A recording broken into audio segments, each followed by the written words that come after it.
Hey guys, so in this video, I'm going to be talking about the best VPNs for Call of Duty, whether you're playing Black Ops, Modern Warfare, or Warzone. Now, I've tested out a lot of different VPNs, both free and paid, and I found that the top three overall for Call of Duty and for gaming in general are these three. In number one, ExpressVPN.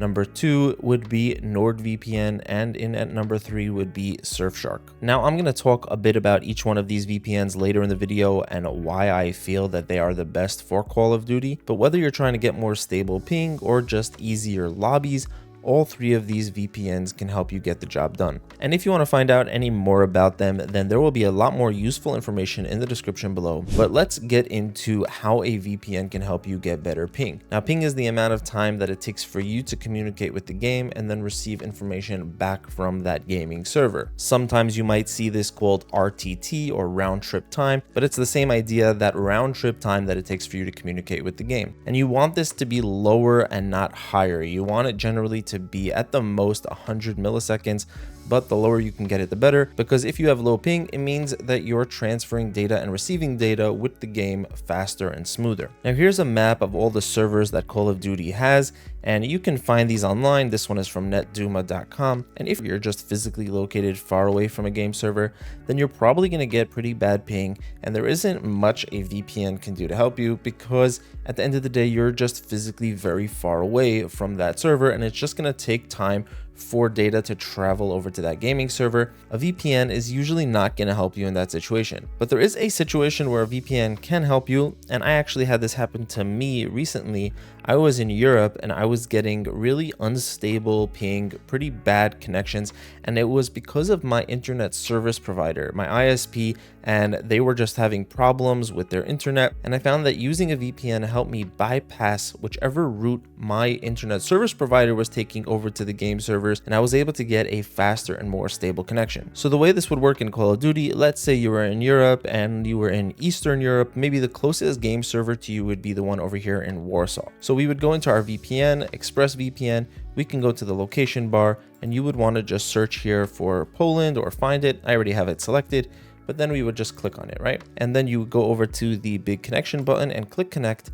And just like that, you're going to be connected up to a server in Poland. Now, any website or any game that you use is going to think that you're physically located in Poland, regardless of where you're actually physically located. So now, once you do this, you'd want to start up Call of Duty. When you're connecting to the VPN, always make sure that the game is shut down and only start up the game after connecting with the VPN. And the idea here is that now that you're connected with the VPN and you start up the game, you'll be connecting up to that server in Warsaw more directly and with a more stable connection. So that's how a VPN can help you get better ping. Another area where a VPN can help is when it comes to SBMM, or what's called skill-based matchmaking. And this is the process that Call of Duty uses in order to put together lobbies. Now, a lot of people think that it's based off of skill, and they even call it skill-based matchmaking. And that's why they wind up in these really sweaty lobbies. They're always playing against people at the same level as them, and they wind up in these really competitive lobbies, and it's just not very fun. But recently, Activision, the company that makes Call of Duty, started putting out information about how their matchmaking process works, and they say that while skill is one of the main factors that they look at, the two most important are going to be connection, pretty much your ping,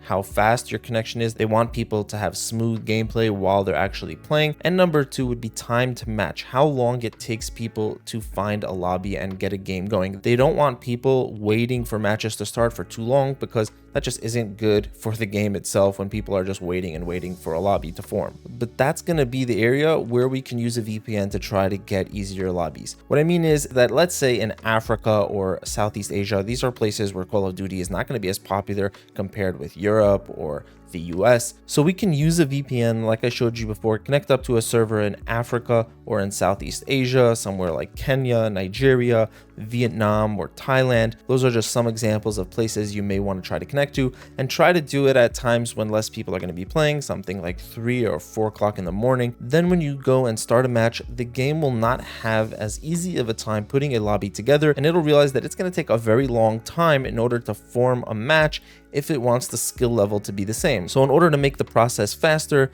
the game will prioritize forming a lobby even if the overall skill level is going to be lower, and that's how you can use a VPN to get around SBMM. So just go into your VPN, find a location, something like Vietnam is usually a good option. You click on that and connect, and then you start up Call of Duty, and hopefully you will get an easier lobby. This may not always work, it's not guaranteed. There may be times where there just may be other really good players that are playing at the same time as you, so you may not get a good lobby, but a lot of times this can help you avoid those really sweaty lobbies. And just a word on this, I know that there are specialized VPNs that are designed to help you get easier lobbies.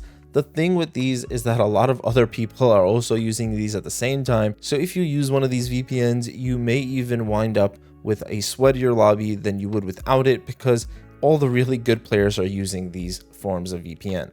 And on top of that, these VPNs are designed for Call of Duty. You're not going to get the benefits of a VPN like Express or NordVPN that have a lot of other features. They work for streaming content around the world. They'll work not just for gaming, but for torrenting as well. There's just a lot of different things that you can do with these VPNs that you can't do with a specialized Call of Duty VPN. Now, the best VPN, in my opinion, for getting better ping or for getting easier lobbies is going to be this one right here, ExpressVPN. It's just the simplest and easiest to use.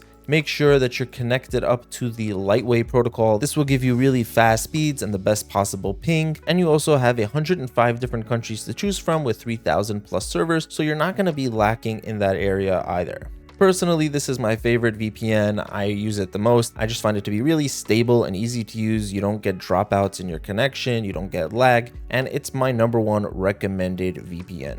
In the #2 spot would be NordVPN. This is also a really fast VPN. Again, make sure that you're connecting up with the NordLynx protocol in order to get the fastest speeds. With NordVPN, you'll have access to 111 countries with 6,000 plus servers and a lot of really nice add-ons like some specialty servers. You have P2P servers, which are optimized for torrenting, and you have some nice add-ons like Threat Protection Pro, which is a mini antivirus. There's a lot more to NordVPN. That's one of the things about it. It is pretty complicated. There is a bit of a learning curve. So if you want a full in-depth review about Nord, you'll find that in the description below, as well as reviews for all of these VPNs. But that's the thing with NordVPN, it's not as simple and easy to use as ExpressVPN, although it does come with quite a few more features. So while I personally have had the best experience with ExpressVPN and I like it more than NordVPN, you may like Nord more than Express, so it's really up to you. You can decide which one is best for you. Do you like a simpler and easier to use VPN or one with more features? And lastly, there's Surfshark. Now, this VPN does not have as many features as NordVPN and is not as simple and easy to use as ExpressVPN, but it is going to be cheaper than both of them. The